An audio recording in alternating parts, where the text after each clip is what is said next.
Beverages with Brad. Welcome to Beverages with Brad. I'm here with my guest Mike Cuddy at Fine Malt Vintage. Let's just start. Like, obviously, you're into clothing, into gear, to swag. Pretty much, yeah. Obviously, a huge Jordan fan. There's like 7,000 pairs of Air Jordans in here. Was that like your first thing, like your first clothing thing you gravitated towards was the Jordans? Actually, no. I was a skater, in junior high, and skate shoes, the Chad Muskas, the Eric Oh, the Costas. Muskas. Those were huge. Muska was the man. He would like jump off cliffs and shit in his videos. Classic. Skateboarding has always influenced fashion, throughout. I skated when I was a kid. In high school, I broke my collarbone. That was the end of my skating career. That was like, it's just not cut out. I'm not athletic enough. I'm not cool enough. I was, actually skating Nikes, Bo Jacksons. So a big Bo Jackson fan? Oh, yeah, Do you remember Pro Stars? The cartoon. Yeah, with Bo Jackson, Wayne Gretzky, Michael Jordan. Yep. Oh, I love that cartoon. What's your favorite pair of Jordans? Oh, if I had to go with a favorite pair of Jordans, I mean the Jordan 1 or the Jordan 4 is where it's, See, I like these Jordans too because they almost kind of have a skate feel to them. They could almost look like a pair of like absolutely. ESs or DCs or something. Well, that's an iconic shoe right there. People still pay $400 for that shoe. $400. That's why I can't collect Jordans. I don't have that kind of money. I'm a failing comedian. Tell me about the jump from being a kid into skating and Jordans and stuff like that to today. Sure. They opened the Savers on Branch Ave. I would go in there with a notebook and write down brands and stuff and go home and research it on eBay.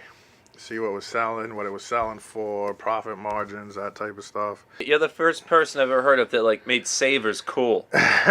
Like now, now it's everyone's doing it. So like the Saver scene is pretty dead. Had I known you could get great clothes at Savers back in the day, I would have been shopping. I could have saved myself a lot of money. It was like the Wild West for a little bit. No one knew what was going on, and if you had the knowledge, you could make serious money. I made the best money of my life during those times for sure.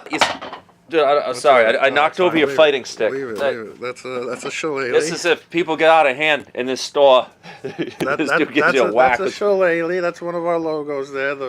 I like it, man. I feel like I'm hanging out with Eric Everlast right now. This is cool. But how did you end up with a store? A buddy of mine I grew up with had this storefront that was vacant for a few years. So I approached him with an offer.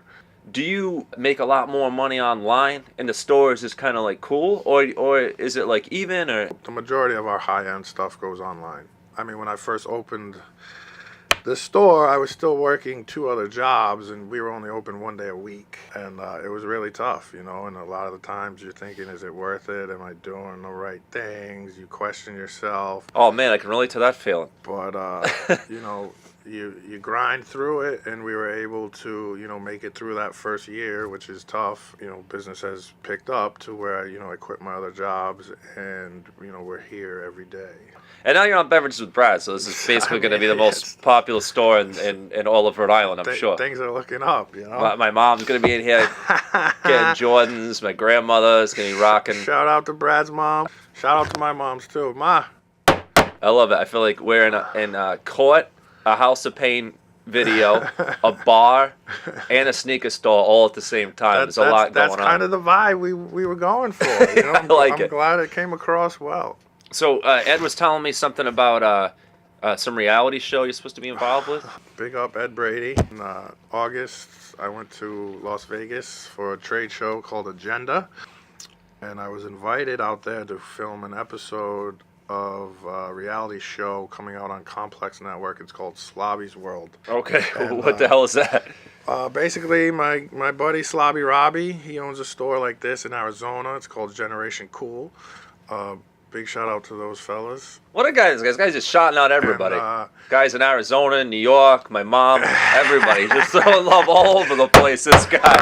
Like, what's your vision? Like, what is your goal moving forward? We're looking for a bigger storefront. And we're growing every month and every week, and 2018 looks really good for us right now. If you have vintage clothing that you're thinking of donating or throwing out, bring it in. We might cash you out. Yeah, man, come down to Fine Malt Vintage. See my man Mike Cuddy right here. I appreciate it, man. Thanks for doing the show. All right, Brad. Thank you, bro. You. Thanks for having us.